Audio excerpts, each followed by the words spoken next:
கோவையில் மேற்கு மலைத்தொடர்ச்சி சார்ந்த வனப்பகுதிகளில் பல்லுயிர் பராமரிப்பு மற்றும் சூழல் அமைப்பு மேலாண்மை குறித்த 2 நாள் கருத்தரங்கம் கோவை கொங்குநாடு கலை அறிவியல் கல்லூரி அரங்கில் நடைபெற்றது. கோவை கொங்குநாடு கலை அறிவியல் கல்லூரியின் முதுநிலை அறிவியல், விலங்கியல் மற்றும் ஆய்வுத்துறை, வனவிலங்கு உயிரியல் துறை ஆகியன கொல்கத்தா இந்திய விலங்கியல் ஆய்வகத்துடன் இணைந்து நடத்தும் மேற்கு தொடர்ச்சி மலைகளின் பல்லுயிர் பாதுகாப்பு மற்றும் சுற்றுச்சூழல் மேலாண்மை என்னும் தலைப்பிலான 2 நாள் தேசிய கருத்தரங்கத்தின் தொடக்க விழா கல்லூரி வளாகத்தில் உள்ள முனைவர் மாரப்ப கவுண்டர் ஆறுசாமி கலையரங்கில் நடைபெற்றது.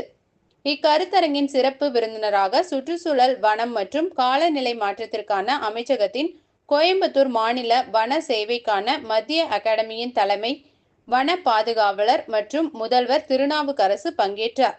அவர்தம் உரையில், மேற்கு தொடர்ச்சி மலையின் பல்லுயிர் பாதுகாப்பு மற்றும் சுற்றுச்சூழல் மேலாண்மைக்கு பெரும் சவாலாக கட்டடங்களின் பெருக்கம் அமைகிறது. வனவிலங்குகள் செல்லும் வழித்தடங்களில் கட்டடங்களை கட்டுவதால் மனித, விலங்கு மோதல் ஏற்படுவதுடன் விலங்குகளுக்கான உணவு, நீர் ஆகியன கிடைப்பதில் சிக்கல் ஏற்படுகிறது என்றும், மேற்கு தொடர்ச்சி மலையை 160 வகையான அந்நிய களைச்செடிகள் ஆக்கிரமித்துள்ளது என்றும், அதனால் நம்முடைய மண் சார்ந்த தாவரங்கள் பெரும் அழிவிற்கு உள்ளாகின்றன என்றும் குறிப்பிட்டார்.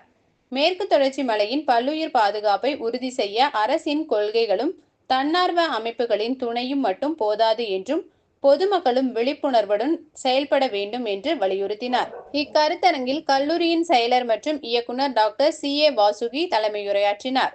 தொடர்ந்து கொங்குநாடு கலை அறிவியல் கல்லூரிக்கும் சென்னை பாம்பு பூங்கா அறக்கட்டளைக்கும் இடையே புரிந்துணர்வு ஒப்பந்தம் கையெழுத்தானது.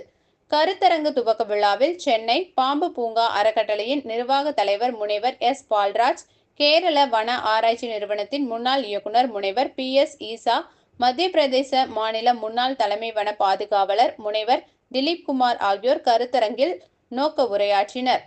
துவக்க விழாவில் கல்லூரியின் முதல்வர் முனைவர் சங்கீதா, விலங்கியல் துறையின் பேராசிரியர் முனைவர் ராஜா, விலங்கியல் துறை இணை பேராசிரியர் முனைவர் பினுகுமாரி மற்றும் இயற்கை ஆர்வலர்கள், மாணவ மாணவிகள் என பலர் கலந்து கொண்டனர்.